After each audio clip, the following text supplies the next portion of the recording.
علی علی حق ہے علی حق ہے علی حق ہے علی علی جدھر حق ہے ادھر مولا، جدھر حق ہے ادھر مولا، جدھر مولا ادھر حق ہے. إن الله وملائكته يصلون على النبي يا أيها الذين آمنوا صلوا عليه وسلموا تسليما. اللهم أعوذ بالله من الشيطان الرجيم. بسم الله الرحمن الرحيم. وبه نستعين وهو خير ناصر ومعين. والعاقبة للمتقين والجنة للموحدين والنار للعاصين. الصلاة والسلام على أشرف الأنبياء والمرسلين حبيب إله العالمين سيدنا ومولانا بالقاسم محمد اللهم صل على وعلى آله الطيبين الطاهرين المعصومين سيما بقية الله في الأرضين الذين أذهب الله عنهم الرجس وطهرهم تطهيرا. اللهم صل على محمد وعلى محمد. رحمت اللہ علی محبیہم واللعنت الدائمۃ علی اعدائہم اجمعین. شب جمعہ بھی ہے اور ایام اعزاء سے قبل یہ آخری شب جمعہ ہے. ہم پہنچے ہیں ابا عبداللہ الحسین علیہ السلام کی خدمت میں، تو ایک توسل کرتے ہیں مولا کے نام سے. بسم اللہ الرحمن الرحیم. یا ابا عبداللہ یا حسین ابن علی ایہا الشہید ابن رسول اللہ یا حجت اللہ علی خلق یا سیدنا و مولانا انا توجہنا واستشفعنا وتوسلنا بک الی اللہ وقدمناک بین یدی حاجاتنا یا وجیہا عند اللہ اشفع لنا عند اللہ یا وجیہا عند اللہ اشفع لنا عند اللہ. صلوات بر محمد و آل محمد. ایک اور بلندتر مل کے صلوات بید محمد و آل محمد علیہ السلام پر. اللہم صلی علی محمد. شب جمعہ امام حسین علیہ السلام کی زیارت کے لیے اور ان کے ذکر کے لیے احادیث میں ثواب بیان کیا گیا ہے کہ اللہ عز و جل آتش جہنم سے اور عذاب قیامت سے اس شخص کو امان عطا کرے گا. تو شب جمعہ ذکر امام حسین علیہ السلام میں شریک. آہستہ آہستہ ہم محرم الحرام سے اس قدر اب نزدیک ہو چکے ہیں کہ خود بخود ہر ایک مومن کے دل میں یا حسین کی صدا ہے، اور یہ ایک فطری آواز ہے. ان للحسین فی قلوب المؤمنین حرارۃ لا تبرد ابدا. اللہ نے مومنین کے دلوں میں حسین کے لیے وہ گرمی رکھی ہے کہ جو کبھی ٹھنڈی نہیں ہوگی. یہ حضور مکرم کا وعدہ ہے اور گویا ان کی ایک خبر ہے مستقبل کے بارے میں. تو کوئی مومن ایسا نہیں کہ محرم الحرام کی آمد سے اس کا دل منقلب نہ ہو. میں آپ کی خدمت میں سورہ نور سے ایک آیت پڑھنے لگا ہوں، اور دیکھیں کس طرح سے اس کا تعلق بنتا ہے محرم الحرام سے. آیت کا ایک حصہ ہے سورہ نور کی آیت نمبر 40 ہے، جس میں ارشاد اقدس الہی ہے کہ وَمَن لَّمْ يَجْعَلِ اللَّهُ لَهُ نُورًا فَمَا لَهُ مِن نُورٍ. اگر اللہ کسی کے لیے نور نہ قرار دے تو پھر اس کے لیے نور لینے کی کوئی جگہ نہیں بچتی. یعنی غور کیجئے گا. اچھا، اس کا تسلسل ہے کہ سورہ نور میں اللہ عز و جل نے بیان فرمایا ہے کہ اللہ نور السماوات والارض. اللہ ہی ہے جو زمین و آسمان کا نور ہے. تو جو ساری ہدایت کا سرچشمہ اور منبع اصلی ہے وہ تو خود ذات احدیت ہے. اللہ نور السماوات والارض مثل نورہ کمشکات. اس کے نور کی مثل ہے کہ جیسے ایک طاق ہو فیہا مصباح المصباح فی زجاجۃ. اس طاق میں ایک چراغ رکھا ہے اور وہ چراغ ایک فانوس میں ہے. الزجاجۃ کانہا کوکب دری یوقد من شجرۃ مبارکۃ زیتونۃ لا شرقیۃ ولا غربیہ. اور یہ چراغ روشن ہے ایک شجرہ مبارکہ زیتونیہ سے. شجرہ مبارکہ زیتونیہ کا مطلب یہ ہے کہ یہ وہ شجرہ مبارکہ ہے کہ جو اپنا نور ہمیشہ دیتا رہے گا، اس کی روشنی کبھی بھی ختم نہیں ہوگی. یوقد من شجرۃ مبارکۃ زیتونۃ لا شرقیۃ ولا غربیہ. اور یہ شجرہ مبارکہ نہ ایسٹرن ہے نہ ویسٹرن ہے، نہ مشرقی ہے نہ مغربی ہے، بلکہ صراط مستقیم پر ہے. یہ نہ یہ یہودیت کی طرف ہے نہ عیسائیت کی طرف. یہ ائمہ علیہ السلام نے احادیث میں بیان کیا کہ لا شرقیۃ ولا غربیہ، بلکہ عین دین حق مبین اسلام پر ہے. پھر اللہ سبحانہ وتعالیٰ نے آگے فرمایا کہ یہ ہمیشہ اپنی روشنی دیتا رہے گا، چاہے تم اسے روشن نہ بھی ہونے دو. اس لیے کہ نور علی نور، ایک نور کے اوپر ایک اور نور ہے، ایک نور کے اوپر ایک اور نور ہے، پھر ایک نور کے بعد ایک اور نور ہے. اللہ تعالیٰ ایسے انسانوں کی ہدایت کرتا ہے اور مثال بیان کرتا ہے، اور اللہ ہر شے سے آگاہ ہے. یہاں پہ آیت ختم ہوتی ہے. اس کے بعد فوراً فرمایا کہ یہ کہاں ہے چراغ، نور کہاں ہے؟ فی بیوت اذن اللہ ان ترفع ویذکر فیہا اسمہ، کچھ گھر ایسے ہیں کہ جن کے ذکر کو بلند کرنے کا اللہ نے حکم دیا ہے. فی بیوتن، یہ بیوت پرولل ہے، سنگولر نہیں ہے، بیت نہیں ہے، بیوت. پتہ چلا بیت اللہ کے علاوہ بھی کچھ گھر ایسے ہیں کہ جن کی تعظیم کا اللہ نے حکم دیا ہوا ہے نا. فی بیوت اذن اللہ ان ترفع ویذکر فیہا اسمہ یسبح لہ فیہا بالغدو والآصال، جہاں صبح و شام اللہ کی تسبیح پڑھی جاتی ہے. اور اللہ عز و جل انہیں ان کے عمل سے احسن اجر عطا کرے گا جو انہوں نے صبر کیا. یہاں پر اس آیت کا جو تسلسل ہے وہ ایک مقام تک پہنچتا ہے. اس کے بعد اللہ تعالیٰ نے کافروں کے لیے کچھ مثال دی. اچھا، درمیان میں ایک اور آیت ہے کہ رجال لا تلہیہم تجارت ولا بیع عن ذکر اللہ واقام الصلاۃ وایتاء الزکوٰۃ، کہ کچھ مردان خدا ایسے بھی ہیں کہ جنہیں بیع اور تجارت یعنی ان کا بزنس یا مال دنیا انہیں اللہ کی یاد سے غافل نہیں ہونے دیتا. واقام الصلاۃ وایتاء الزکوٰۃ، نہ نماز کے قائم کرنے سے نہ زکوٰۃ کی ادائیگی سے. کبھی یہ ہوتا ہے کہ اللہ تعالیٰ اگر ہم جو مانگ رہے ہیں وہ نہ دے تو اس پر شکر کرنا چاہیے کہ پروردگار شکر ہے کہ تو نے نہیں دیا. آپ ذرا غور کیجیے گا میں کیا کہہ رہا ہوں. ہم یہ نہیں عرض کر رہے کہ اللہ نے عطا کیا تو اس پر شکر، اس پر تو ہے ہی شکر، لیکن اے اللہ اس پر بھی شکر جو تو نے نہیں دیا، اس لیے کہ بعض چیزوں کے ہم لائق اور قابل نہیں تھے جو ہم مانگ رہے تھے. اس کا تعلق دنیا کے معاملے سے نہیں ہے، اس کا تعلق اللہ سبحانہ وتعالیٰ کے ساتھ اس تعلق اور آخرت کے معاملے سے بھی ہے. ثعلبہ ایک شخص ہے، اس نے بار بار حضور سے آ کر کہا کہ یا رسول اللہ میرے لیے دعا کی ہے کہ میں بہت امیر ہو جاؤں، میرے پاس بہت دولت آ جائے. حضور نے کہا کہ تمہاری مصلحت میں نہیں ہے. اس نے پھر آ کے کہا کہ یا رسول اللہ میرے لیے دعا کیجیے، کہا تمہاری مصلحت میں نہیں ہے. جب کئی مرتبہ وہ کہہ چکا تو ایک مرتبہ موقع ایسا آ جاتا ہے کہ آپ نے وہ کر کے دکھلانا پڑتا ہے تاکہ یہ بات واضح ہو سکے، اس کے لیے بھی روشن ہو سکے. تو حضور نے دعا فرمائی، بلکہ بعض جگہوں پر یہ ہے کہ اپنا ایک درہم دیا اسے کہ یہ درہم ملا لو اپنے کاروبار میں. اور اس حضور کے ایک درہم کی برکت تھی کہ اس کا جو بزنس تھا وہ اتنا ترقی کرتا گیا کہ اس زمانے کی جو بھی دولت کے اسباب ہوتے تھے، مویشی، بھیڑ، بکریاں، اونٹ، یہ بڑھتے اونٹوں کی تعداد اس کے بعد بہت زیادہ ہو گئی، جو سب سے زیادہ قیمتی سواری عربوں میں تصور ہوتی تھی، اس لیے کہ ڈیزرٹ میں وہ بغیر پانی کے چل سکتی ہے، زیادہ بوجھ اٹھا سکتا ہے اونٹ. تو اتنے زیادہ ہو گئے کہ اب وہ مدینہ میں حضور کے پاس نہیں رہ سکتا تھا، کہیں باہر جا کر اسے رہنا پڑتا تھا. تو اب جو روز نماز جماعت میں حضور مکرم کے ساتھ شریک ہوتا تھا وہ رہ گیا. اب چلیں جماعت میں شریک ہونا یہ بھی ایک مستحب کام ہے، واجب تو نہیں ہے. پھر آہستہ آہستہ ایک موقع ایسا آیا کہ وہ اتنا زیادہ امیر ہو گیا کہ جب زکوٰۃ کلیکٹ کرنے کا موقع آیا تو حضور مکرم نے بھیجا مامورین زکوٰۃ کو اس کے پاس. تو جب وہ پہنچے اس کے پاس تو اس نے کہا کہ زکوٰۃ کون سی زکوٰۃ، ہم کو یہودی ہیں کہ ہم سے جزیہ لیا جائے گا.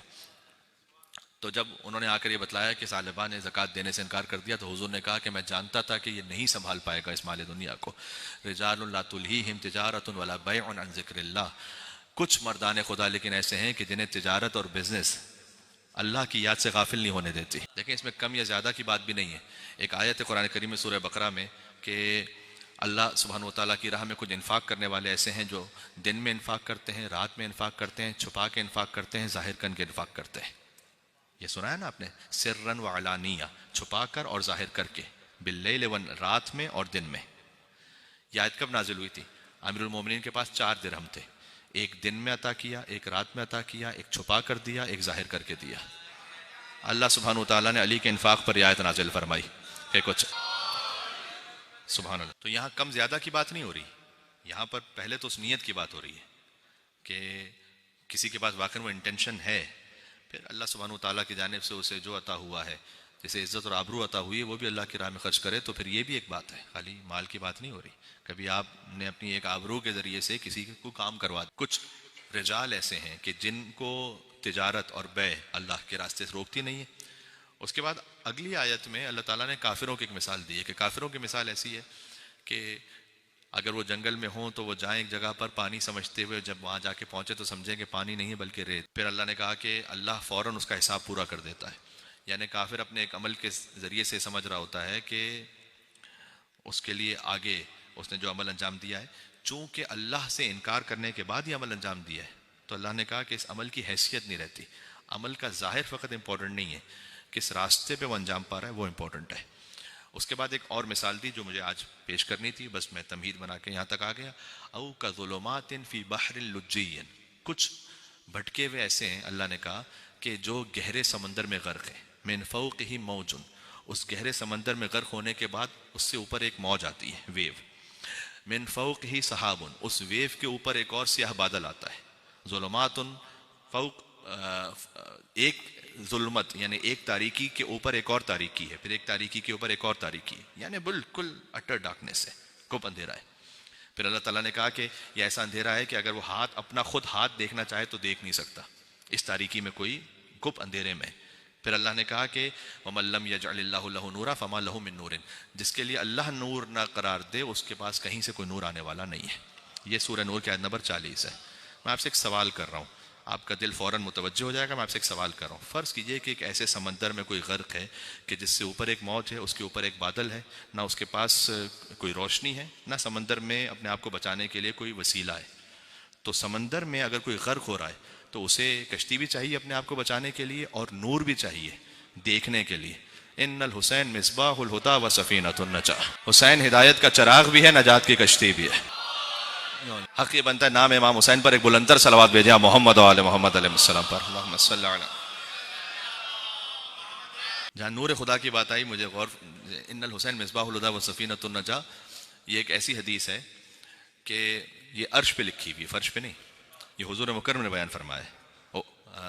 خود ابی ابن کعب سے یہ بیان فرمایا کہ وعندہ ابی ابن کعب، حضور مکرم کے پاس ان کے ایک صحابی بیٹھے ہوئے تھے، اور حضور نے حسین علیہ السلام کو دیکھ کر کہا کہ مرحباً بکا یا ابا عبداللہ یا زین السماوات والارضین، اے زمین و آسمان کی زینت حسین مرحبا.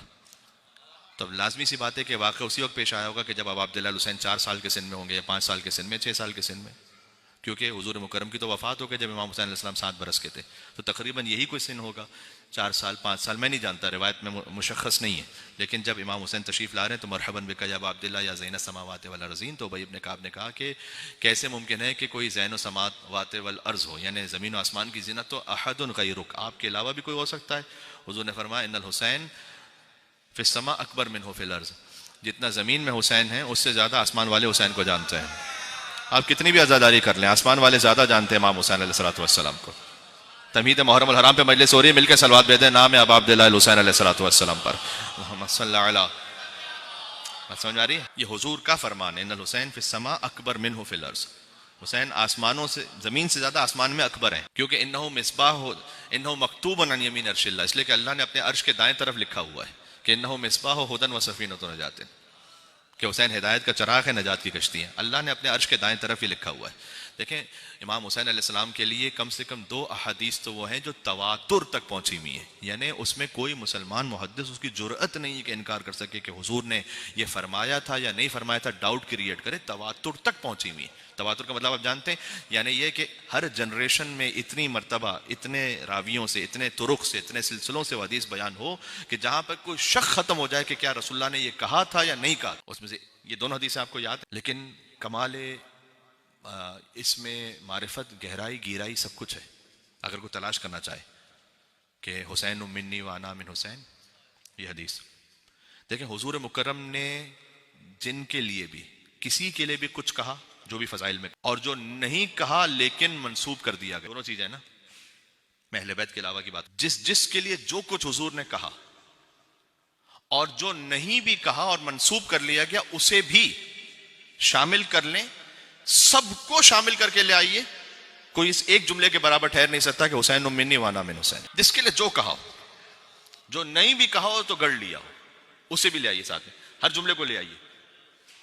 اس ایک جملے کی برابری نہیں ہو سکتی کہ حسین منی وانا من حسین. اس کی سادہ سی وضاحت یہ ہے کہ عصر عاشورہ تک حسین منی ہے، عصر عاشورہ کے بعد قیامت تک انا من حسین ہے. اگر آپ سمجھ سکیں میں کیا کہہ رہا ہوں. ایک مشہور مفکر اور عارف ہے، ان کا جملہ ہے کہ کربلا عصر عاشور تک کار عبد ہے، عصر عاشور کے بعد کار خدا ہے. کیا مطلب ہے اس کا؟ ایک مل کے صلوات بھیجیں نام امام حسین پر. میں تھوڑی سی وضاحت کرتا ہوں اس کی. اللہم صلی علی. کربلا عصر عاشور تک کار عبد ہے، حسین عبد نہیں ہے، ابو عبداللہ ہے، جانتے ہیں. اور عصر عاشور کے بعد کار خدا ہے، یعنی اللہ کی اب مشیت ہے کہ اللہ عز و جل امام حسین علیہ السلام کے ذکر کو تابندہ، پائندہ، بلند، عرفہ، اعلیٰ رکھے گا. یہ کار خدا ہے. آپ ذکر امام حسین سے اگر ٹکرا رہے ہیں تو خدا سے ٹکرا رہے ہیں، در حقیقت نہیں جیت سکیں گے آپ. ان الحسین مصباح الہدی و سفینۃ النجاۃ، یہ حدیث یہ بھی صحیح حدیث ہے، لیکن تواتر تک جو پہنچی حدیث ہے کہ حسین منی وانا من حسین. ذرا غور کیجیے گا. ہر انسان کا ایک حسب ہے، ایک نسب ہے. اس پہ بات کر چکا ہوں پہلے کسی اور حوالے سے. حسب اور نسب. حسب یعنی کسی کا کیریکٹر کیا ہے، اور نسب یعنی اس کی فیملی کیا ہے. اگر حسین کے نسب کو دیکھنا ہے تو حسین منی، حسین کے حسب کو دیکھنا ہے علی من حسین. اب آپ دیکھ رہے ہیں اس میں کتنی گہرائی ہے، میں کیا عرض کرنے لگا ہوں. حسین کا نسب کیا ہے؟ سید الانبیاء، سید الاولیاء، سیدۃ النساء العالمین، سید شباب اہل جنت، سب حسین کے گھر میں ہے. حسین کا نسب یہ ہے. تو حسین منی، حسین مجھ سے، یہ حسین کا نسب ہے. حسین کا حسب کیا ہے؟ امیر کائنات نے بیان فرمایا کہ جسے اس کا حسب گرا دے اسے اس کا نسب نہیں اٹھا سکتا. کچھ لوگ ایسے کہ جنہیں ان کا حسب گرا چکا ہے. ابو لہب کا نسب بھی اچھا ہے، نسب تو صحیح ہے نا، حضور کا چچا ہے، لیکن حسب نے گرا دی ہے. اگر کوئی حسب سے گر جائے، بعض سادات ایسے بھی گزرے کہ جنہوں نے پھر خود اپنے ہی جد مولا علی کی ولایت کو قبول نہیں کیا. تاریخ میں ایسے لوگ ہیں. ائمہ علیہ السلام کی فیملی میں بھی آس پاس کچھ ایسے لوگ تھے کہ جنہوں نے ائمہ علیہ السلام کی ولایت کو قبول نہیں کیا. تو نسب تو بہت عالی ہے، حسب ویسا نہیں. آپ یقین فرمائیے گا، میں آپ جانتے ہیں کہ کتنا احترام رکھتا ہوں سادات کرام کا، اور واقعا جو ولایت علی بن ابی طالب علیہ السلام پر ہیں. خود امام سے پوچھا گیا تھا، امام رضا علیہ السلام سے، کہ فقط آپ کو دیکھنا ثواب ہے یا ہر سید کو دیکھنا ثواب؟ امام نے کہا ہر سید کو دیکھنا ثواب ہے، ہماری ہر اولاد کو دیکھنا ثواب ہے اگر وہ ہماری ولایت کے راستے پر ہے. یہ امام نے خود شرط اضافہ کی. اور پھر ایک بات اور فرمائی کہ اگر وہ غرق نہ ہو جائے گناہوں میں. سادہ ترجمہ یہ لازمی سی بات ہے کہ امام علیہ السلام کی اس تعبیر سے مطلب یہ تھا کہ یہ نہیں ہو سکتا کہ کوئی معصوم ہوگا. معصوم تو 14 یا انہوں نے جنہیں معصوم قرار دیا وہ معصوم ہے. لیکن یہ کہ اگر کوئی ایک ایسا انسان ہے کہ جو اس کی زندگی ایک اہل بیت کے راستے پر ہے، گناہ ہو جاتا ہے تو توبہ کر لیتا ہے، شرمندہ ہوتا ہے، اور سادات میں سے اور ولایت علی بن ابی طالب پر ہے، کہ اسے دیکھنا ثواب ہے. جب آپ یہاں پہ ایک دوسرے سے ملاقات کرتے ہیں تو عبادت بھی کر رہے ہوتے ہیں. سبحان اللہ. لیکن اگر وہ سید کے جو ولایت علی بن ابی طالب پر نہیں رہا اور اس نے امیر المومنین پر غیروں کو ترجیح دی، تو یقین فرمائیے گا کہ وہی حشر ہوگا کہ جو نوح علیہ السلام کے بیٹے کو انہ لیس من اہلک. بیٹا ہے، اہل نہیں ہے. بیٹا ہونا اور ہے، اہل ہونا اور ہے. بات سمجھ میں آ رہی؟ یہ بات کہاں سے نکلی؟ یہ بات یہاں سے نکلی کہ اب عبداللہ الحسین علیہ السلام، وہ ان الحسین مصباح الہدی و سفینۃ النجاہ، حسین کا اگر نسب دیکھ تو ہے حسین منی، حسین مجھ سے، اس سے بہتر کوئی نسب نہیں. حسب دیکھنا ہے، انا من حسین، میں حسین سے ہوں. ایک یہ حدیث تواتر پر ہے، اور ایک دوسری حدیث جو تواتر پر ہے. یہ تواتر ایک علمی لفظ ہے، یعنی تواتر کا مطلب ہے کہ جہاں پر اتنا زیادہ یقین ہو جائے کہ جہاں شک کا امکان نہ رہے. جیسے بالکل آپ کو یہ یقین ہے کہ اس وقت رات ہے، اس میں کوئی شک نہیں ہے. اتنا یقین کہ حضور مکرم نے فرمایا تھا، نہیں فرمایا تھا، آپ یہ کہہ سکیں جی بالکل، یعنی کوئی مسلمان فرقہ اس بات کا انکار نہ کر سکے. آپ علماء سے پوچھیں، محدثین سے پوچھیں، مفسرین سے پوچھیں، ائمہ ستہ سے پوچھیں، ائمہ اربعہ سے پوچھیں، شیوخات بخاری سے پوچھیں، تلامیذ بخاری سے پوچھیں، خوارج سے پوچھو، نواسب سے پوچھو کہ یہ حدیث حضور نے کہی تھی یا نہیں کہی تھی، وہ کہیں گے جی کہی. تو وہ شخص کیسے قابل ملامت ہو سکتا ہے کہ جو حسین کا دامن تھام لے؟ اس لیے حضور نے فرمایا کہ حسین منی وانا من حسین.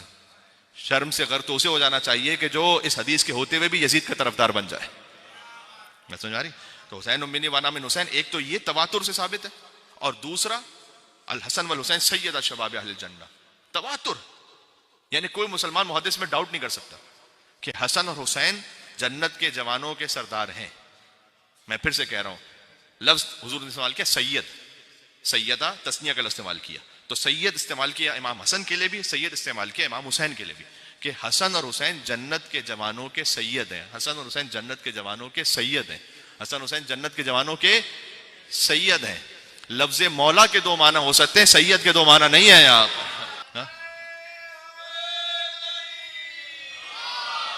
ان سے افضل کون ہے؟ ایک یہ حدیث بیان کرنے والے، ایک وہ جو خود انہوں نے حدیث میں کہہ دیا کہ ابوہما خیر منہما، ان کے بابا ان سے بھی افضل ہیں. ان کے علاوہ تو حضور نے اگر کسی کو استثناء کیا ہو تو بتلا دیجئے، پھر آپ لے آئیے. پھر اس کا مطلب ہے کہ تمام انبیاء و مرسلین جو سب کے سب جنتی ہیں، سیدہ شباب اہل جنت، حسن حسین جنت کے جوانوں کے سردار ہیں. دیکھیں حضرت یونس علیہ السلام، آپ کو اگر امام حسین علیہ السلام کی عظمت سمجھنی ہے کہ ان کا خدا سے تعلق، آپ دعائے عرفہ کے ترجمے کو دیکھیں. عرفہ کے موقع پہ پڑھی جاتی ہے، لیکن آپ ترجمہ تو کبھی بھی دیکھ سکتے ہیں اپنی معرفت کو بڑھانے کے لیے. آپ دیکھیں کبھی اس کو، فقط ثواب کی نیت سے نہیں بلکہ ایک اس معرفت میں اضافے کی نیت سے بھی پڑھیں. تو آپ دیکھیں گے اس حضرت یونس علیہ السلام کے لیے کیا یہ دعا ہے، یہ نہیں جسے ہم نماز غفیلہ میں پڑھتے ہیں، وَظَنُّونَ ذَهَبَ مُغَاضِبًا فَظَنَّ أَن لَّن نَّقْدِرَ عَلَيْهِ فَنَادَىٰ فِي الظُّلُمَاتِ أَن لَّا إِلَٰهَ إِلَّا أَنتَ سُبْحَانَكَ إِنِّي كُنتُ مِنَ الظَّالِمِينَ فَاسْتَجَبْنَا لَهُ وَنَجَّيْنَاهُ مِنَ الْغَمِّ وَكَذَٰلِكَ نُنجِي الْمُؤْمِنِينَ. تو حضرت یونس علیہ السلام کا وظیفہ کیا تھا؟ مچھلی کے پیٹ وَظَنُّونَ إِذْ ذَهَبَ مُغَاضِبًا فَظَنَّ أَن لَّن نَّقْدِرَ عَلَيْهِ فَنَادَىٰ فِي الظُّلُمَاتِ أَن لَّا إِلَٰهَ إِلَّا أَنتَ سُبْحَانَكَ إِنِّي كُنتُ مِنَ الظَّالِمِينَ۔ لہٰذا یہ وظیفہ یونسیہ بھی کہلاتا ہے، ذکر یونسیہ، یعنی لا الہ الا انت سبحانک انی کنت من الظالمین۔ یہ توحید کی ایک منزل ہے۔ جیسے ہی حضرت یونس علیہ السلام نے اس ذکر کو پڑھا تو روایت میں ہے کہ وہ دنیا کے ہر ہم و غم سے منقطع ہو گئے تھے۔ اس کا مطلب کیا ہے؟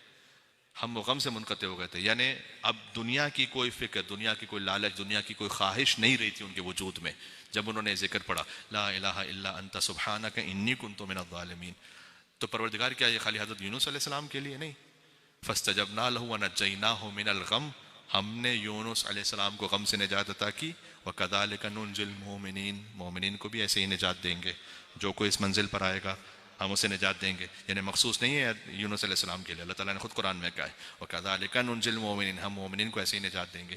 یہ توحید کی ایک منزل تھی جو حضرت یونس علیہ السلام نے سر کی ہے۔ اس کے بعد پھر امام حسین علیہ السلام نے دعائے عرفہ میں بتلایا کہ توحید کی در حقیقت 12 منزلیں، اور پھر امام ابو عبداللہ الحسین علیہ السلام، یعنی گویا امام حسین علیہ السلام یہ کہہ رہے ہیں، میں الفاظ میں تشریح کر رہا ہوں، اپنے امام کے الفاظ نہیں ہے، تشریح کر رہا ہوں فقط، کہ حضرت یونس علیہ السلام وہ ایک منزل توحید پر پہنچے اپنے آپ کو دنیا سے کاٹ کے کہ سبحانک انی کنت من الظالمین۔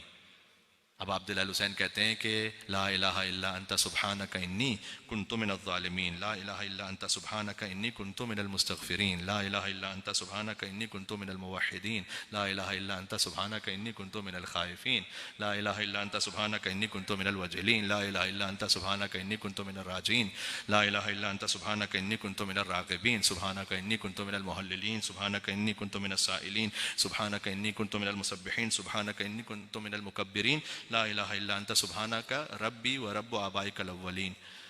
ایک حضرت یونس علیہ السلام کے فقرے کے بعد مزید 11 فقرے اب عبداللہ الحسین علیہ السلام نے بیان کر کے سمجھایا کہ حضرت یونس علیہ السلام کی ایک منزل تھی، اب یہ حسین کی منزل ہے کہ جو وہ بیان کر رہے ہیں، اپنے رب کی بارگاہ میں بات کر رہے ہیں کہ تیرے علاوہ کوئی معبود نہیں ہے پروردگار، سبحانک انی کنت من الظالمین، سبحانک انی کنت من المستغفرین، تو ہر عیب سے پاک و منزہ ہے، میں استغفار کرنے والوں میں سے ہوں، تو ہر عیب سے پاک و منزہ ہے، میں توحید کا اقرار کرنے والوں میں سے ہوں، تو ہر ایک عیب سے پاک و منزہ ہے، میں خوف رکھنے والوں میں سے ہوں، تو ہر ایک عیب سے پاک و منزہ ہے، میں تجھ سے امید رکھنے والوں میں سے ہوں، تو ہر ایک عیب سے پاک و منزہ ہے، میں تجھ سے رغبت رکھنے والوں میں سے ہوں، میں تحلیل کرنے والوں میں سے ہوں، میں سوال کرنے والوں میں سے ہوں، میں تسبیح کرنے والوں میں سے ہوں، میں تکبیر کہنے والوں میں سے ہوں، تو ہر عیب سے پاک و منزہ ہے کہ یقیناً تو میرا رب ہے، میرے آبا و اجداد کا رب ہے۔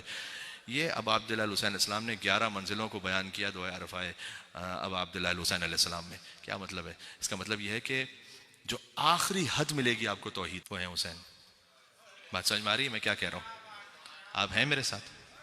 سبحان اللہ۔ اس لیے اس در پر بیٹھ مجھے حضرت امیر انیس کے 6 مصرے یاد آئے، شمشاد بوستان رسالت حسین۔ بوستان رسالت یعنی جو رسالت کا باغ ہے نا، اس میں جو سب سے قیمتی پھول ہے، سب سے خوبصورت ہوتا ہے، اس کو کہتے ہیں شمشاد بوستان رسالت حسین، مفتاح باب گلشن جنت حسین، چابی ہے امام حسین جنت تک پہنچنے کے لیے، مفتاح باب گلشن جنت حسین ہے، ابر عطا و آیہ رحمت حسین ہے، نقش نگین مہر نبوت حسین ہے۔ مہر نبوت کا جو نگینہ ہے، جب وقت آخر حضور مکرم کا بالکل وقت آخر تھا تو حضور نے مسجد نبوی میں کھڑے ہو کر یہ کہا تھا کہ اگر کسی کا کوئی حق مجھ پر رہ گیا ہو تو لے لے۔ عجب ہے، حضور دیکھیں اپنے صحابیوں سے کہہ رہے ہیں کہ اگر کسی کا کوئی حق رہ گیا ہو مجھ سے تو وہ لے لے۔ تو ایک صاحب کھڑے ہو گئے، انہوں نے کہا کہ یا رسول اللہ، آپ ایک مرتبہ اپنے جانور پر سوار تھے اور آپ نے اسے ایک تازیانہ مارنا چاہا۔ اب حضور کے لیے کوئی تصور ہو سکتا ہے ایسا؟ لیکن کہا آپ نے تازیانہ مارنا چاہا، وہ جانور پہ نہیں لگا، مجھ پہ لگ گیا، تو میں چاہتا ہوں کہ میں اس کا آپ سے عوض لوں۔ اللہ اکبر۔ اب ہوتا کوئی جو آگے آ کر کہے کہ تمہاری کیسی جرت، امیر المومنین علی بن ابی طالب علیہ السلام، انہیں آپ تصور نہ کیجئے، اس لیے کہ وہ جانتے ہیں جیسے رسول اللہ جانتے ہیں کہ یہ کیوں کہہ رہا ہے۔ جو نہیں جانتے ان میں سے کوئی آگے کہتا نا تو سب چپ تھے۔ تو حضور نے کہا کہ اچھا لے آؤ تازیانہ، گھر سے تازیانہ آ گیا حضور کے۔ حضور ایک رکھتے تھے اپنے ہاتھ میں جو ایک طریقہ تھا عربوں کا، استعمال نہیں کیا حضور نے کبھی۔ اس نے کہا میں آپ کو تازیانہ تو ماروں گا اپنے حساب کو لینے کے لیے، لیکن جب آپ کا تازیانہ مجھ پر لگا تھا تو میرا لباس نہیں، تو آپ بھی اپنا لباس اتار دیں۔ اللہ اکبر۔ حضور مکرم نے اپنی قمیص مبارک کو بلند کی اور حضور کی پوچھ نمایاں ہو، تو وہ آگے بڑھا اور اس نے بے ساختہ بوسہ لے لیا مہر نبوت کا، اس نے کہا میں اس وسیلے سے، اس بہانے سے مہر نبوت کو چومنا چاہتا تھا. اچھا اس کا طریقہ جو بھی ہو، مجھے اس پہ بحث نہیں کرنی ابھی کہ اس کا طریقہ ٹھیک تھا یا نہیں تھا. بہرحال صحابیت کی آخری حد یہ تھی کہ وہ مہر نبوت کو چوم لے. آ نہیں سکتا مہر نبوت پر، کھڑے ہو نہیں سکتا. پتہ نہیں آپ کیا کہہ رہے ہیں، آپ سن رہے ہیں. فقط دو جگہ فقط یہ کیفیت ہے، ایک علی بن ابی طالب بتوں کو توڑتے ہوئے مہر نبوت پر بلند ہو جائے، یا حضور ناکہ بن جائے حسن حسین کے لیے. صحابیت کی حد یہ ہے کہ مہر نبوت کو چوم لے. اہل بیت کا مقام یہ ہے کہ اگر ان کے قدم آ جائے مہر نبوت پر تو حضور اس پر راضی اور خوش ہیں. تو ذرا غور فرمائیے گا، مفتاح باب گلشن جنت حسین ہے، نقش نگین مہر نبوت حسین ہے. اس لیے میں نے کہا نقش نگین مہر نبوت حسین ہے. ہر جا ظہور حق ہے انہی کے ظہور سے. بہت اچھا مصرع ہے. ہر جا ظہور، جہاں کہیں بھی حق ہے، ہر جا ظہور حق ہے انہی کے ظہور سے. سب نور سے بنے ہیں، خاک سے بنے ہیں، یہ خالق کے نور سے. تو ہر صحابی خاک سے بنا ہوا ہے. یہ خالق اللہ نور السماوات والارض، جو اللہ زمین و آسمان کا نور ہے، یہ نور آپ کو ملے گا ابا عبداللہ الحسین علیہ السلام کی بارگاہ سے اور اس در سے ملے گا. تو عزیزوں، ہمارے پاس کچھ ایسے دن آ رہے ہیں کہ جو بڑے قیمتی ہیں. ہر ایک کی زندگی کا کوئی نہ کوئی آخری محرم ہوتا ہے، اللہ جانے کب کس کا آخری محرم ہو. تو ان دنوں کو ضائع نہ کریں، آئیں اس نور کو کسب کریں، یہاں سے کچھ اللہ سبحانہ و تعالیٰ کی قربت لے کے جائیں امام حسین علیہ السلام کے در پر. اور آخری بات کہتا ہوں میں کہ ایک مرتبہ ہے کہ ہم حسین سے محبت رکھیں، ہے ہر مومن کے دل میں انشاءاللہ. حسین ہم سے کب محبت کریں گے؟ ایک حدیث مختصر، وہ میں آپ کو سنا دوں، بات تمام ہو جائے. امام صادق اسلام نے فرمایا کہ انا لنحب، ہم یقیناً محبت کریں گے تم سے اگر تم میں یہ 7 باتیں ہیں. 7 باتیں امام نے بیان فرمائی. ہم تم سے محبت کریں گے اگر یہ 7 باتیں ہیں. من کانا عاقلاً، پہلے تو عقل رکھتا ہو کوئی. عجب ہے، امام نے نماز روزے سے شروع نہیں کیا، عقل کو بیان کیا. عقل کا مطلب، امام کے پاس ایک شخص آیا، اس نے کہا کہ مولا فلاں آپ کا چاہنے والا ہے لیکن وسوسہ بہت ہوتا ہے اسے. ہوتا ہے نا کسی کو یقین ہی نہ آ رہا ہو کہ اس کا وضو ہو گیا ہے، یقین ہی نہ آ رہا ہو کہ اس کا مثلا غسل تمام ہو گیا ہے، اس کی نماز کا وسوسہ بہت کرتا ہے. امام نے کہا عقل نہیں. تو اگر وسوسے دماغ میں ہے تو یہ کوئی اچھی بات نہیں ہے کہ ہم عبادت کو بار بار ریپیٹ کر کے انجام. تو میں نے ایک بڑی سادہ سے مثال دی، ورنہ عقل کی جو تعریف ہے کہ العقل ما عبد بہ الرحمن واکتسب بہ الجنان. عقل وہ ہے کہ جس کے ذریعے سے رحمان کی بندگی ہو جائے. یہ امام نے حدیث بیان فرمائی ہے عقل کی. عقل دنیا کا ایک عقل مند ہونے کا معیار ہے، لیکن ایک امام کی حدیث میں عقل مند ہونے کا معیار ہے. وہ یہ ہے کہ واکتسب بہ الجنان، تو جو رحمان کی بندگی کر لے اور جنت کو حاصل کر لے تو وہ عقل مند. امام نے کہا ان کا نا عاقلاً، عقل مند ہو. اس عقل کی ایک اور مثال میں آپ کو دوں. ام خالد ایک خاتون ہے، اس سے میرے خیال میں شاید اور زیادہ واضح ہو جائے گا کہ عقل سے مراد کیا ہے. صادق آل محمد کے زمانے میں خاتون ہے، بیمار ہو گئیں، کئی ڈاکٹرز کے پاس گئیں تو شفا نہیں ملی. تو کسی نے کہا انہیں، کسی ڈاکٹر نے کہا کہ آپ اتنی مقدار میں اس طرح سے شراب پی جائیں تو آپ شفا یاب. ٹھیک ہے، کوئی نسخہ لکھ سکتا ہے ایسا؟ وہ آئیں، سوچا انہوں نے کہ ڈاکٹر نے لکھ کے دیا ہے. پھر آئیں امام صادق اسلام کے پاس اور آ کے کہا کہ مجھے میرے طبیب نے کہا ہے کہ میں اتنا شراب اگر لے لوں تو میری طبیعت ٹھیک ہو جائے گی. تو امام دیکھنا چاہتے تھے کہ واقعاً عقل کتنی ہے خاتون. تو امام نے اسے پوچھا ہاں یا نہیں، فوراً نہیں کہا، پہلے پوچھا کہ یہ بتلاؤ کہ جب طبیب نے تم سے کہہ دیا تھا تو میرے پاس، ڈاکٹر نے تم سے کہہ دیا تھا کہ کر لو، تو پھر میرے پاس کیوں آئی؟ کہا اس لیے کہ مولا میں اس پر ایمان نہیں لے کر، میں آپ پر ایمان لے. آپ مجھے اجازت دیں گے تو میں بھی ہوں. یہ ہے عقل مند ہونا انسان کا. عقل سمجھ میں آ رہی ہے؟ ایک مل کے سوال بھیجے نام ہے امام جعفر صادق علیہ السلام اور ابا عبداللہ الحسین علیہ السلام پر صلی اللہ علیہ. عاقل کا مطلب یہ ہے کہ آپ کو دنیا کچھ بھی کہہ رہے. اس وقت دنیا میں آپ کو ہر قسم کی تحقیقیں مل جائیں گی، ریسرچز مل جائیں گی، بہت سارے راستے مل جائیں گے. ایسے آپ سب سے پہلے آ کے یہ پوچھیں کہ میرے امام صادق علیہ السلام نے، امام رضا علیہ السلام نے، امام جواد کہا کیا ہے اس بارے میں. میں ان پر ایمان نہیں لے کر آیا ہوا، میں امام پر. چاہے آپ کے گھر بنانے کا معاملہ ہے، آپ کی پڑھائی کا معاملہ ہے، بچوں کی شادی کا معاملہ ہے، کچھ بھی ہے، پہلے یہ دیکھیں کہ امام علیہ السلام مجھ سے کیا چاہ رہے ہیں. سبحان اللہ. ایک مثال اور دیتا ہوں. ایک شخص تھا، اب عقل کی میں مختلف آپ کو ڈائمنشنز عرض کر رہا ہوں. ایک شخص تھا، امام نے اکثر اسے دیکھا کہ کہیں کام پر نہیں جاتا. امام نے کہا تم کام نہیں کرتے کوئی کار دنیا میں سے کچھ کسب حلال کے لیے؟ اس نے کہا مولا ایک دکان ہے میری، میں نے اسے رینٹ پہ دیا ہوا، اس سے مجھے اچھا آ جاتا ہے، مجھے ضرورت نہیں ہے. امام نے کہا اگر ایسے ہی رہو گے تو اپنی عقل کو کھو دو. اب آپ واقعی دیکھیں کہ کتنا پریکٹیکل ہے مطلب، کہ اگر ویسے ہی رہو گے تو اپنی عقل کو کھو دو گے.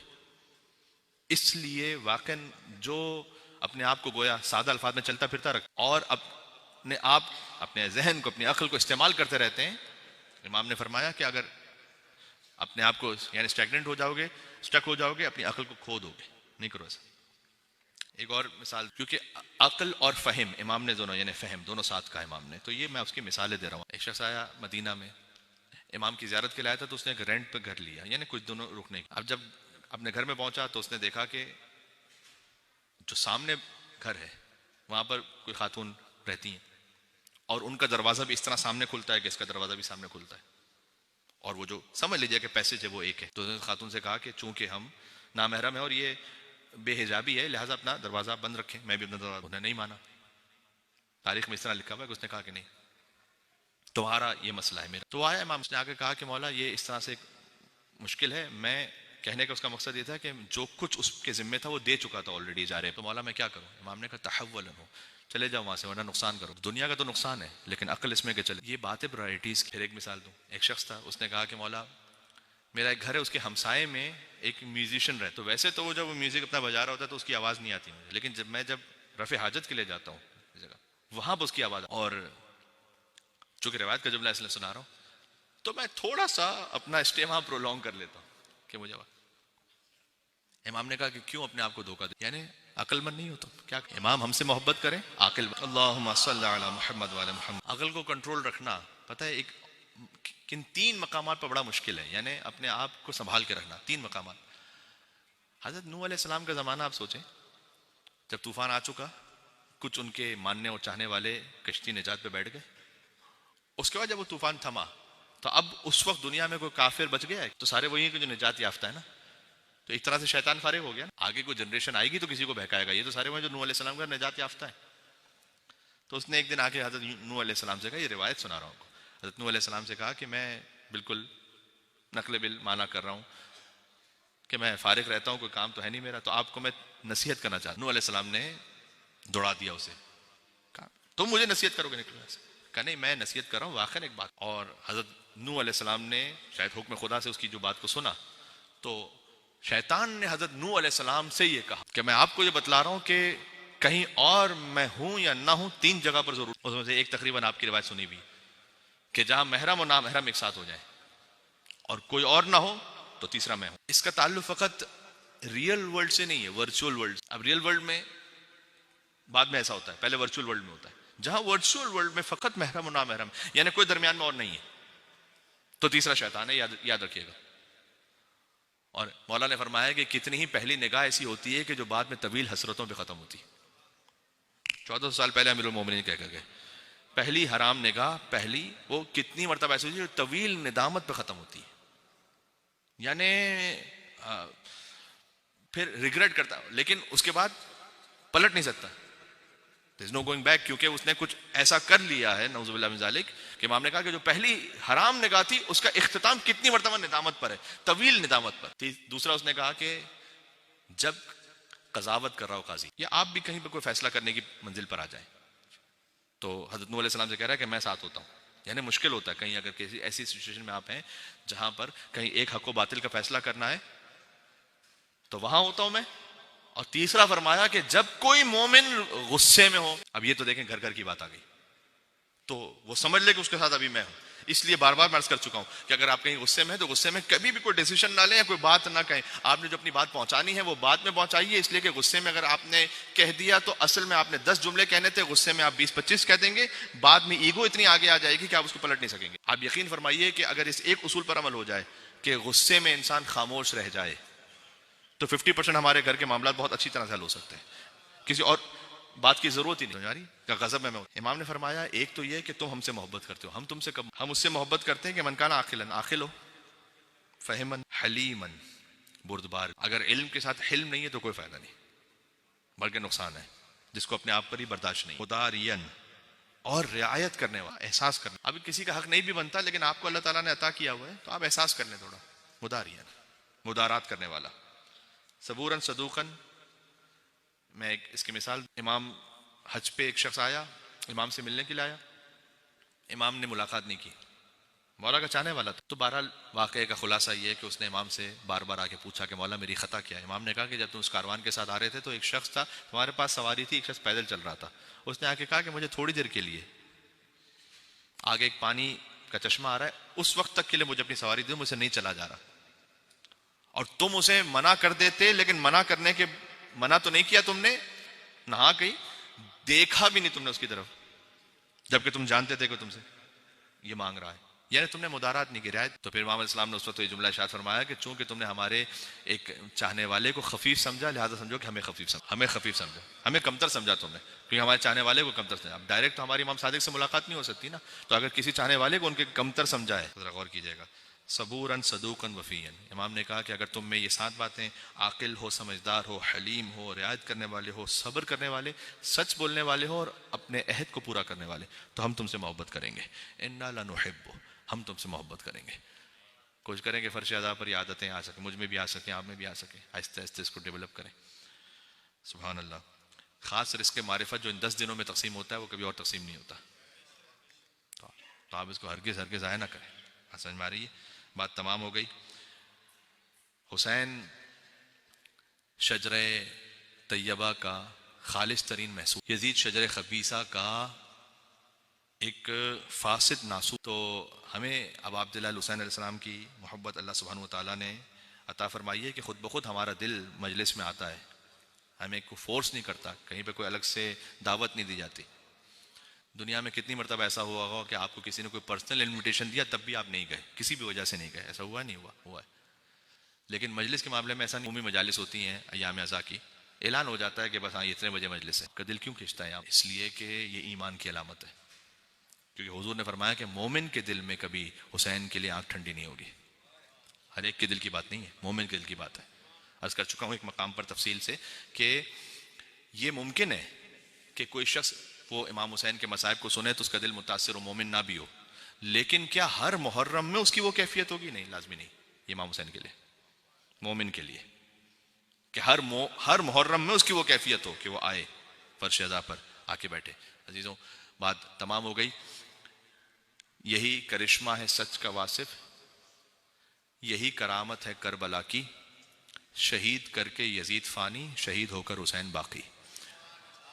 جس کو سادہ الفاظ میں کہتے ہیں یزید تھا, حسین ہے, آ جائے حسین ہے. اب عبداللہ حسین علیہ السلام کے نام پر ہماری عزاداریوں کی قبولیت کے لیے اور زیارات کی قبولیت کے لیے, اب زائرین بھی مجھے کچھ نظر آ رہے ہیں جو انشاءاللہ عاشور پر اربعین پہ جائیں گے, قبولیت کے لیے یہاں سے وہاں تک پرزور حسینی صلوات بھیج دیں محمد و آل محمد علیہ السلام پر. اللہم صلی علی محمد و آل محمد. عمر سعد نے امام حسین علیہ السلام سے آ کر کہا کہ میں تو آپ کو جانے دیتا, لیکن کیا کیا جائے کہ وہ ابن زیاد کا نامہ آیا ہے کہ یا سر یا بیا, اور اس کے بعد جب ہے. اس نے کہا کہ اگر میں کیونکہ میں رے کی حکومت مجھے ملے گی, آپ جانتے ہیں یہ, اور امام نے کہا کہ میں تجھے جنت کا وعدہ کرتا ہوں, تو اس نے کہا جنت ادھار ہے. یہ نقد ہے. ابھی یہ خود بھی کتنی بڑی فلسفی ہے, کتنی خطرناک فلسفی ہے مطلب, اور کتنی غلط فلسفی. اس نے کہا جنت ادھار ہے, یہ بھی نقد ہے. امام نے اس سے کہا کہ تجھے رے کی حکومت بھی نہیں مل سکے گی, میں تجھے بتا رہا ہوں. اور اس کے بعد امام نے فرمایا کہ کیونکہ اس نے سامنے پلٹ کر کہا کہ میرے اہل و عیال کو, بیوی بچوں کو ابن زیاد قتل کرو. اس نے پلٹ کر یہ کہا جب, تو امام حسین علیہ السلام نے کہا کہ میں تجھے امان دیتا ہوں کہ تیرے بیوی بچے, ضمانت دیتا ہوں کہ امن میں رہیں گے. سامنے سے اس نے یہ نہیں کہا کہ اے حسین یہ کیسے آپ کہہ سکتے ہیں, آپ تو خود ابھی مشکل میں, آپ کیسے میرے بیوی بچوں کو امان دیں گے. اس لیے کہ وہ جانتا ہے کہ حسین اگر کہہ رہے ہیں تو ہے. اچھا, میں آقا عبداللہ حسین علیہ السلام سے 10 بستہ ایک عرض کروں کہ مولا آپ یہ کیوں کہہ رہے ہیں ابن سعد سے؟ اس لیے کہ اگر یہ چلا بھی گیا, یا آپ کے قتل سے باز آ بھی گیا, تو 30,000 کا لشکر ہے, تو کوئی نہ کوئی اور کمانڈر بن جائے گا, آپ کو تو شہید کیا جائے گا. شاید امام حسین السلام کا جواب یہ ہو کہ میں اپنی جان بچانے کے لیے اس سے نہیں کہہ رہا, میں چاہ رہا ہوں کہ ایک انسان کی 30,000 میں ایک انسان کی ہدایت ہو جائے نا, تو یہ حسین کو مطلوب ہے. کوئی ایک انسان ہدایت پا جائے. اتنا وقت آخر تک امام حسین علیہ السلام ہدایت چاہتے رہے لوگوں کی. اللہ اکبر. اور فقط حر کی مثال نہیں ہے, ایسے کئی تھے کہ جو آئے امام حسین السلام کے لشکر میں. فقط حر علیہ السلام نہیں ہے, حر علیہ السلام کا واقعہ مشہور ہے, لیکن آئے کئی لوگ آئے. اور حر میں, اور یہ 2 کردار ہیں بڑے تاریخ کے, ایسے کردار کے میں جب پڑھتا ہوں تو اپنے لیے سبق حاصل کرنے کی کوشش کرتا ہوں. مولا علی علیہ السلام نے زبیر سے کہا تھا جنگ جمل کہ کیا تجھے رسول اللہ کی حدیث یاد نہیں ہے کہ حضور نے فرمایا تھا کہ علی مع الحق والحق. بہرحال جب زبیر سے بات ہوئی تھی تو زبیر جنگ جمل میں اس لشکر کو چھوڑ کر، جناب عائشہ کے لشکر کو چھوڑ کر وہ چلا گیا. بعد میں جا کے مروان نے اسے قتل کروا دیا. تو زبیر بھی لشکر چھوڑ کے چلا گیا. حور علیہ السلام میں اور زبیر میں چند قدموں کا فرق ہے، 10 قدم اس طرف یا 10 قدم اس طرف. زبیر کے ساتھ مشکل یہ ہے کہ اس لشکر کو چھوڑ کے چلا گیا، علی سے نہیں ملا. آپ بات سمجھ رہے ہیں میں کیا کہہ رہا ہوں؟ یا نیوٹرل چھوڑ کے چلا گیا، وہ آیا نہیں علی بن ابی طالب کے پاس. اگر زبیر آ جاتے علی بن ابی طالب کے پاس تو اللہ جانے پھر کس انداز سے، کس شان و شوکت سے ذکر ہو رہا ہوتا، کس نورانیت کے ساتھ ذکر ہو رہا ہوتا.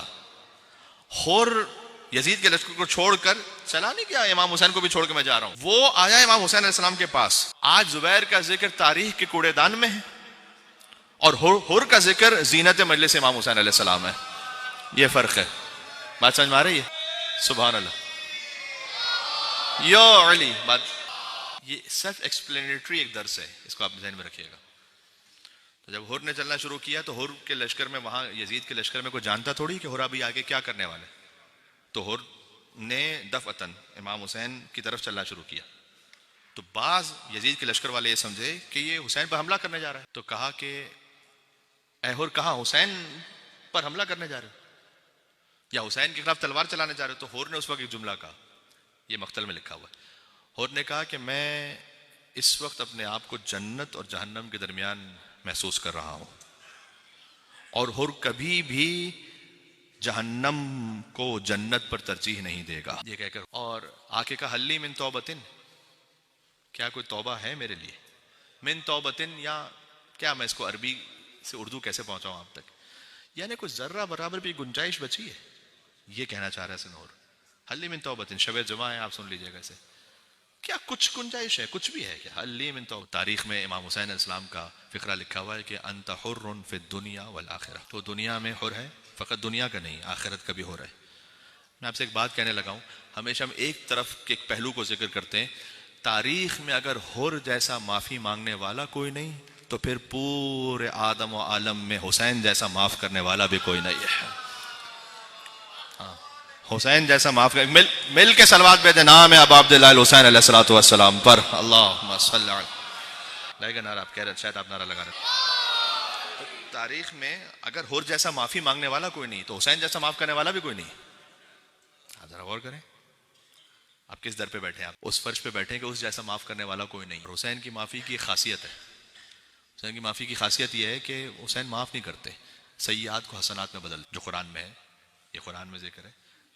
میں نے کل ایک جگہ مجلس پڑھتے ہوئے ایک محدود گھر میں کچھ مومنین تھے، تو میں نے مثال دی تھی، شاید وہاں دی تھی، کہ ایسے امام حسین علیہ السلام، یعنی ایک شخص آئے امام حسین کے پاس، وہ معاف نہیں کرتے، سیئات کو حسنات میں بدلتے ہیں. ایک گدلا پانی ہو، اس کو اگر آپ گلاب کے پھول میں ڈال دیں تو اس سے گلاب کی خوشبو آئے گی یا نہیں آئے گی؟ پانی ہے گدلا، پینے کے قابل نہیں ہے، لیکن جب وہ ملے گا اب اس سے جو خوشبو آ رہی ہے وہ مہکتی بھی ہے. تو کیوں گندی خوشبو نہیں آ رہی؟ نہ وہ گلاب کے اس سے مل چکا ہے، وجود سے مل چکا. جب ظلمتیں ملیں گی نا حسین کے نور سے تو ظلمت خالی ختم نہیں ہوگی، اب یہ خود نورانی بن جائے. تو میں نے تاریخ میں پڑھا ہے کہ آیت اللہ سید محسن الحکیم جیسے مرجع فقی علی قدر، وہ بھی آئیں کہاں؟ حسین کے روضے میں، حور کے روضے پر، اور ادب سے کھڑے ہوں اور کہیں کہ اللہ نے مجھے نسب بہتر عطا کی ہے. اور سید نہیں تھے، سید کا نسب سب سے بہتر ہے نا، تو میں تو اولاد زہرا میں سے ہوں اور میں مسن بھی ہوں آپ سے. اور علیہ السلام 42 برس کے سن میں تقریباً شہید ہوں، تو میں مسن بھی آپ سے، تو بزرگ کا بھی ایک احترام. لیکن میں جرئت نہیں کر پا رہا ہوں کہ میں یہاں آپ کے سامنے بیٹھ کے زیارت پڑھوں، آپ کی میں کھڑے ہو کے زیارت پڑھا ہوں آپ کے احترام. اس کا مطلب یہ نہیں کہ اگر کوئی بیٹھ کے کہیں پہ زیارت پڑھے تو وہ غلط کر رہا ہوتا ہے، وہ اس وقت ایک کیفیت ہوتی ہے، اس کا بیان ہے کہ اس لیے کہ آپ نے وہ قربان کیا ہے کہ جو سب سے بڑھ کر ہے، اور آپ نے اپنے نفس کو قربان اس بارگاہ میں ہے. تو عزیزوں میں کیا عرض کروں، شب جمعہ اور ایک مرحومہ کی ایصال ثواب کی مجلس ہے. تو جب ایصال ثواب کی مجلس ہوتی ہے، کسی ماں کی ایصال ثواب کی مجلس ہوتی ہے، تو ہمیں حسین کی ماں کا ذکر یاد آتا ہے. بار بار بی بی فاطمہ سلام اللہ علیہا تشریف لے جاتی تھی حضور مکرم کے پاس اور کہتی تھی کہ بابا وہ مولود جو میرے شکم میں ہے وہ مجھ سے کلام کرتا ہے، اور سلام کرتے ہوئے کہتا ہے کہ السلام علیک یا امہ انا ولدک العطشان، اے میری ماں پر سلام ہو میرا، میں آپ کا بہت پیاسا بیٹا ہوں. پھر جب عصر کا وقت آتا ہے تو وہ آ کے سلام کرتا ہے کہ السلام علیک یا، میں اے مادر گرامی آپ پر سلام ہو، میں آپ کا پامال شدہ بیٹا ہوں. السلام علیکم یا اماں. جب ایک شام کا وقت آتا ہے تو وہ مجھے سلام کرتا ہے کہ اے ماں آپ پر سلام ہو. انا ولدک العریان, میں آپ کا وہ بیٹا ہوں جس کا لباس لوٹ لیا گیا. حضور مکرم نے فرمایا کہ بیٹی ایک صبح آئے گی کہ حسین بڑا پیاسا ہوگا, ایک عصر آئے گی کہ حسین کا لاشا پامال ہوگا, ایک شام آئے گی کہ حسین کا لباس لوٹ لیا جائے. اللہ اکبر. مولا نے فرمایا تھا کہ اے بہن مجھے وہ کرتا دینا کہ جسے ماں سیتی جاتی تھی اور روتی جاتی, تاکہ وہ میں اپنے اصل لباس کے اندر پہن, کیونکہ امام حسین جانتے تھے کہ یہ لباس لوٹ لیا جائے گا. امام حسین کا جو لباس نو تھا وہ لوٹ لیا جائے گا. تو حسین کی کوئی انگشتری لے کے چلا گیا, کوئی حسین کا پٹکا لے کے چلا گیا. یا ابا عبداللہ آپ کے عزادار تشریف فرما ہیں, لیکن قتل الحسین بالمدینہ. مجھے ایک ماہ کا ذکر کرنا ہے. حسین تو مدینہ میں مارے گئے تھے. اگر سیدہ کا در نہ جلایا جاتا تو کربلا میں کوئی حسین کے خیموں کو نہ جلا پاتا. اگر مدینہ کا در نہ جلایا جاتا تو کوئی حسین کے خیموں کو نہ جلا پاتا. اگر مدینہ میں محسن کو شکم مادر میں نہ مارا جاتا تو کوئی کربلا میں حسین کے لیے اصغر کو تیر نہ مارتا.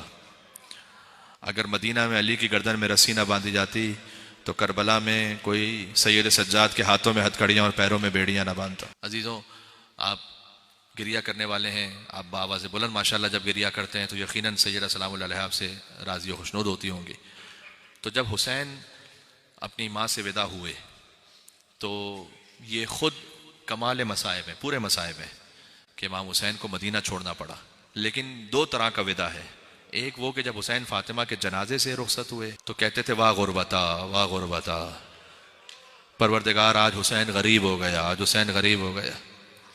تو اس وقت علامہ جوادی رحمۃ اللہ علیہ لکھتے ہیں کہ بندے کفن ٹوٹے اور حسین کو اپنے سینے سے سیدہ نے لگایا اور لگا کر کہا کہ اے میرے لال, میرے سامنے غربت کا ذکر نہ کر, اس لیے کہ سیدہ حسین کی زبان سے غربت کا نام نہیں سن سکتی. میں ہاتھوں کو جوڑ کے عرض کروں گا کہ اے بی بی, عاشور کے دن کربلا میں روایت ہے کہ حسین نے ایک طرف اکبر کے لاشے کو رکھا, ایک طرف قاسم کے لاشے کو رکھا, درمیان میں میرے مولا لیٹ گئے اور کہتے تھے ایک ہاتھ اکبر کے لاشے پر, ایک ہاتھ قاسم کے لاشے پر. اللہ اکبر. میں آپ کو تھوڑا سا اور ذہن سے قریب کر دوں آپ کے, یعنی ایک اپنا بیٹا تھا, ایک بھائی کا بیٹا تھا. ایک اپنا بیٹا تھا, ایک بھائی کا بیٹا تھا. حسین کہتے جاتے تھے واہ غربتا واہ غربتا, پروردگار آج حسین غریب ہو گیا, آج حسین غریب ہو گیا. اللہ آج بھی یاد ہے ایک ماں کی محبت کا سما, جس گھڑی دہر سے رخصت ہوئی خاتون جنا, صحن میں رکھا تھا تابوت, علی تھے گریاں, رو کے حسنین صدا دیتے تھے بولو اماں, مامتا تڑپی تو دستور کون ٹوٹ گئے, سن کے بچوں کی صدا بندے کفن ٹوٹ. آسمان سے ملائکہ نازل ہوئے کہ اے علی حسین کو ماں سے جدا کر دیں, اس لیے کہ آسمانوں میں کوہرام بپا ہے. ہاتھوں کو جوڑ کے عرض کروں گا کہ یا امیر المومنین, آپ نے بہت پیار اور احترام سے حسین کو جدا کیا ہوگا, سکینہ کی طرح تماچے تو نہیں لگے ہوں گے. عجب مقدر ہے ماں اور بیٹے کا, جب مقدر ہے. جب ماں دنیا سے چلی گئی حسین کو علی نے جدا کیا, لیکن جب حسین دنیا سے گئے تو شمر کو, سکینہ کو شمر نے جدا کیا. ایک یہ رخصت ہے, اور ایک جملہ مجھے اور کہہ لینے دیں تاکہ محرم سے متصل ہو جائیں. پہلی محرم کو عام طور پر اب عبداللہ حسین کی رخصت ہی پڑی جاتی ہے نا. مدینہ سے حسین ودا ہو رہے تھے, خود پنجتن سے مدینہ خالی ہو رہا تھا. آپ تصور کیجئے پنجتن کی آخری فرد ہے, مدینہ چھوڑ کر جا رہی ہیں, اب حسین کو واپس نہیں آنا پلٹ کر. تو کیا کیا کیا اس میں کیفیتیں مصائب کی. خود بی بی ام البنین کا وہ فقرہ, اب عبداللہ حسین نے آ کر کہا بی بی ام البنین سے کہ میں گواہی دیتا ہوں کہ آپ نے ہمارے حق میں کوئی کوتاہی نہیں کی. ام البنین نے عباس کو بلایا اور بلا کر کہا کہ عباس, حسین کے ساتھ جا رہے ہو, بغیر حسین کے واپس نہیں آنا. حسین کے ساتھ جا رہے ہو نا, اگر حسین نہیں آئے تو واپس نہیں آنا عباس. اور قبر زہرا سے بھی ایک صدا آئی تھی جب حسین فاطمہ کی لحد سے ودا ہو رہے ہیں, ہاں بلاؤ میرا عباس سے دلاور ہے کدھر, وہ فدا ہے میرے پیارے پا میں صدقے اس پر, شکم غیر سے گوہے پا وہ میرا ہے پسر. یہ صدا سن کے برادر کو پکارے سرور, ابھی رہوار کو آگے نہ بڑھاؤ بھائی, یاد فرماتی ہیں اماں ادھر آؤ بھائی. آ کے عباس نے سر رکھ دیا پائی نے مزار, فاطمہ کی قبر پر عباس نے اپنا سر رکھا. آکے عباس نے سر رکھ دیا بھائی نے مزار. آئی زہرا کی صدا میں تیری غربت پہ نثار, اپنے پیاروں کے برابر میں تجھے کرتی ہو پیار. دھیان بھائی کی حفاظت کر رہے اے زنہار, آخری دو مصرے اور آپ کے حوالے انشاءاللہ جس کے دل میں جتنا دم ہے روتا جائے. سیدہ نے عباس کو ایک وصیت کی تھی, دھیان بھائی کی حفاظت کر رہے اے زنہار, کوئی غربت میں اسے مار نہ ڈالے بیٹا, کوئی غربت میں اسے مار نہ ڈالے بیٹا, میرا شبیر ہے اب تیرے حوالے میں. فاطمہ نے حسین کو عباس کے حوالے کیا, لہذا جب عباس فرات پر گرے کہ مولا میرا لاشا خیمے میں نہ لے کے جائیے گا, ماں سے وعدہ کیا. صلی اللہ علیہ یا ابا عبداللہ الحسین المظلوم الشہید یا ابن رسول اللہ. دو لاشیں ایسے ہیں, آپ کی صدائیں بلند ہو گئیں. سبحان اللہ, کیا عجب معنویت اور روحانیت ہے, کیا ہی کیفیت ہے آپ کے گریے کے صدقے میں. خود انسان اپنے آپ کو جوڑ لیتا ہے کربلا سے, بین الحرمین محسوس کر رہے ہوتے ہیں اپنے آپ کو. عزیزوں, دو لاشیں ایسے تھے کہ جو دو ہی لاشیں جو خیموں میں نہیں آئے, ایک عباس کا لاشا, ایک حسین کا لاشا. عباس کا لاشا اس لیے کہ وصیت کرتی تھی مولا میرا لاشا نہیں لے جائیے گا. حسین کا لاشا اس لیے کہ کوئی لانے والا ہی نہیں بچا تھا حسین کا لاشا. پروردگار تجھے عباس و حسین کا واسطہ. صلی اللہ علیہ یا ابا عبداللہ, حاجات کی قبولیت کا وقت ہے.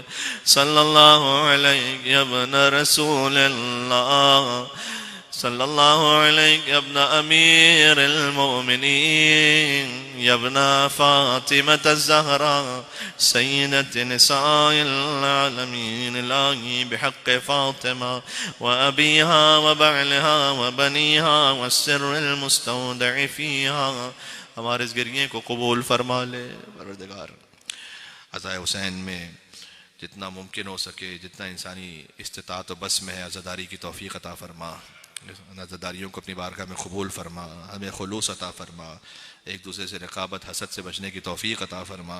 پروردگار محمد آل محمد کا صدقہ اس گریے کے صدقے میں اس وقت جو آپ کے دل میں کوئی خاص الخاص حاجت ہے, اگر جو مومنین فرش عزا پر ہیں, پروردگار حسین کے صدقے من حاجات کو پورا فرما. اب کسی کے لیے کوئی روزگار کی حاجت ہوتی ہے, کوئی اولاد کے لیے ہے, کوئی اپنے گھر کے لیے, کوئی والدین کی شفا یابی کی نیت سے, اللہ جانے کون کون مومن کس ٹوٹے ہوئے دل کے ساتھ آیا ہوا ہوتا ہے. بحق ابا عبداللہ الحسین, یہ آپ کو بتاؤں میں اصحاب کا طریقہ تھا کہ اگر انہیں رسول اللہ سے کچھ مانگنا ہوتا تھا اور وہ سمجھتے تھے کہ ہم ڈیزرو نہیں کرتے, ہم مستحق نہیں ہیں کہ ہمیں رسول اللہ سے ملے, تو وہ حسین کو گود میں لے کر آتے تھے رسول اللہ کے پاس, کیونکہ وہ جانتے تھے کہ اگر ہم حسین کو لے کر آئیں گے تو حسین کو دیکھ کر رسول اللہ رد نہیں فرمائیں گے. تو ذکر امام حسین علیہ السلام کے صدقے میں جس کی جو حاجت ہے اور کوئی تمنا, کوئی پریشانی ہے, اسے وہ نجات چاہتا ہے. پروردگار بحق حسین ابن علی تمام کی حاجات کو پورا فرما, پریشانیوں کو دور فرما, امام کو ہم سے راضی و خوشنود فرما, مولا کے ظہور میں تعجیل فرما. کربلا کی زیارت کو حاصل کرنے کے لیے مل کے بلندتر صلوات, اللہم صلی علی محمد وعجل فرج.